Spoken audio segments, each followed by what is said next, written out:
ಏನೇ ಆದರೂ ದುಷ್ಟ ಶಿಕ್ಷಕನಾದ ಭಗವಂತನು ಎಂಥ ರಾಕ್ಷಸನಾದರೂ ಅವನನ್ನು ಸಂಹರಿಸದೆ ಬಿಡುವುದಿಲ್ಲ ಎಂಬುದು ಇದರಿಂದ ಖಚಿತವಾಗುತ್ತದೆ ಗುರುಗಳೇ. ಅದರಲ್ಲಿ ಯಾವ ಸಂದೇಹವೂ ಇಲ್ಲ. ಯಾವನೇ ದೈತ್ಯ ವರಬಲದಿಂದ ಬೀಗುತ್ತಾ ಜನರನ್ನು ಕಾಡುತ್ತಾ ಅಜೇಯನಾಗಿ ಅಮರನಾಗಿ ಬದುಕಲು ಸಾಧ್ಯವಿಲ್ಲ. ಯಾರು ಅಧರ್ಮ, ಅನೀತಿ, ಅನ್ಯಾಯಗಳನ್ನು ಮಾಡುತ್ತಾ ಅಟ್ಟಹಾಸದಿಂದ ಮೆರೆಯುತ್ತಾರೋ ಅಂತಹ ದುಷ್ಟರನ್ನು ಶ್ರೀಹರಿ ತನ್ನ ಮಹಿಮೆಯಿಂದ ನಿಗ್ರಹಿಸುತ್ತಾನೆ. ಅದರಂತೆ ಮುಂದೆ ಇನ್ನೊಂದು ರೀತಿಯಲ್ಲಿ ನಾರಾಯಣ ವಾಮನಾವತಾರದಲ್ಲಿ ಬಲಿಚಕ್ರವರ್ತಿಯನ್ನು ಪರಾಭವಗೊಳಿಸಿದ. ಗುರುದೇವ, ಬಲಿಚಕ್ರವರ್ತಿ ಶ್ರೀಮನ್ನಾರಾಯಣನಿಂದ ಪರಾಭವಗೊಳ್ಳಲು ಕಾರಣವೇನು? ಅಂದ ಹಾಗೆ ಬಲಿಚಕ್ರವರ್ತಿ ಹಿರಣ್ಯಕಶಿಪುವಿನ ವಂಶದವನೇ ಅಲ್ಲವೇ? ಅವನು ಹರಿದ್ವೇಷಿ ಆಗಿದ್ದನೇ? ಇಲ್ಲ, ಖಂಡಿತ ಇಲ್ಲ. ಬಲಿ ಹಿರಣ್ಯಕಶಿಪುವಿನ ಮರಿಮಗ. ಆದರೂ ಅವನು ವಿಷ್ಣುದ್ವೇಷಿಯಾಗಿರಲಿಲ್ಲ. ಏಕೆಂದರೆ ಬಲಿಚಕ್ರವರ್ತಿಯ ತಾತನಾದ ಪ್ರಹ್ಲಾದ ಮಹಾಹರಿಭಕ್ತನಾಗಿದ್ದನೆಂಬುದು ನಿಮಗೂ ಗೊತ್ತಿದೆ. ಆ ಪ್ರಹ್ಲಾದನ ಮಗ ವೀರೋಚನ. ಆ ವೀರೋಚನನ ಮಗನೇ ಬಲಿಚಕ್ರವರ್ತಿ. ತನ್ನ ತಂದೆ ಮತ್ತು ತಾತನಲ್ಲಿದ್ದ ಸಾತ್ವಿಕ ಗುಣಗಳು, ಧರ್ಮ ಪ್ರೀತಿ ಬಲಿಚಕ್ರವರ್ತಿಯಲ್ಲೂ ಇದ್ದವು.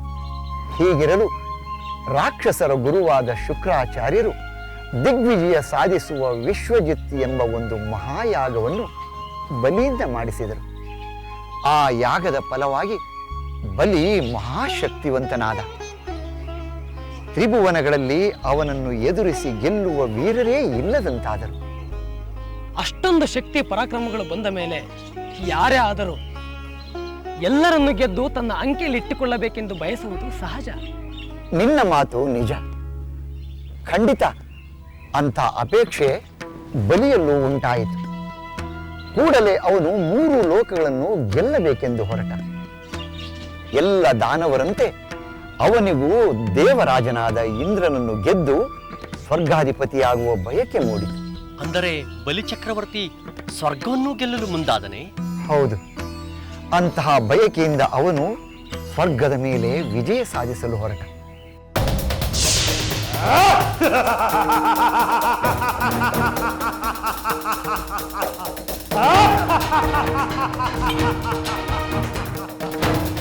ನನ್ನ ಗುರುಗಳಾದ ಶುಕ್ರಾಚಾರ್ಯರು ನನ್ನಿಂದ ವಿಶ್ವಜಿತ್ ಯಾಗವನ್ನು ಮಾಡಿಸಿದ್ದಾರೆ. ಅದರ ಫಲದಿಂದ 3 ಲೋಕಗಳನ್ನು ಜಯಿಸಬಲ ಸಮರ್ಥನಾಗಿದ್ದೇನೆ. ದೇವ ಅಶ್ವಗಳಿಂದ ಶೋಭಿಸುವ ಅಶ್ವಗಳು, ದಿವ್ಯ ಧನಸ್ಸು, ಅಕ್ಷಯ ಬತ್ತಳಿಕೆ, ಅಭೇದ್ಯ ಕವಚ ದೊರಕಿರುವಾಗ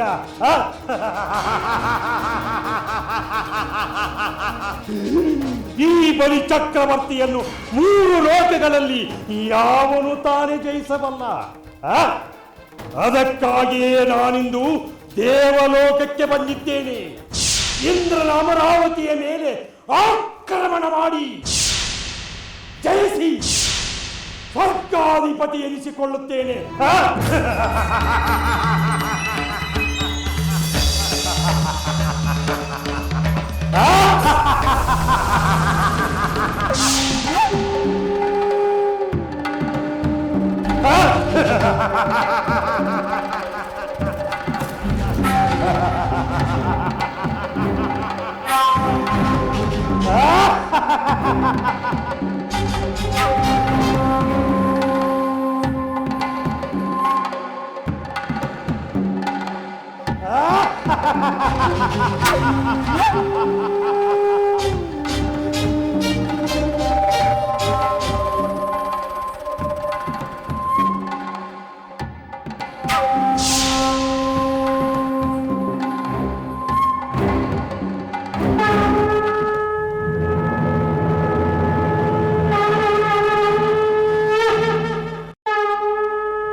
ಎಲ್ಲವೋ ದೇವಲೋಕದ ದೇವೇಂದ್ರ,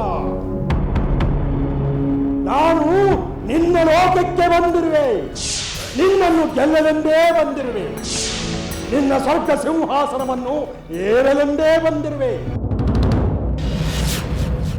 ನಿನ್ನಲ್ಲಿ ಶೌರ್ಯವಿದ್ದರೆ, ಪರಾಕ್ರಮವಿದ್ದರೆ ನನ್ನೊಡನೆ ಬಂದು ಹೋರಾಡಿ ಗೆದ್ದು ನಿನ್ನ ಸ್ವರ್ಗಾಧಿಪತ್ಯವನ್ನು ಉಳಿಸಿಕೋ.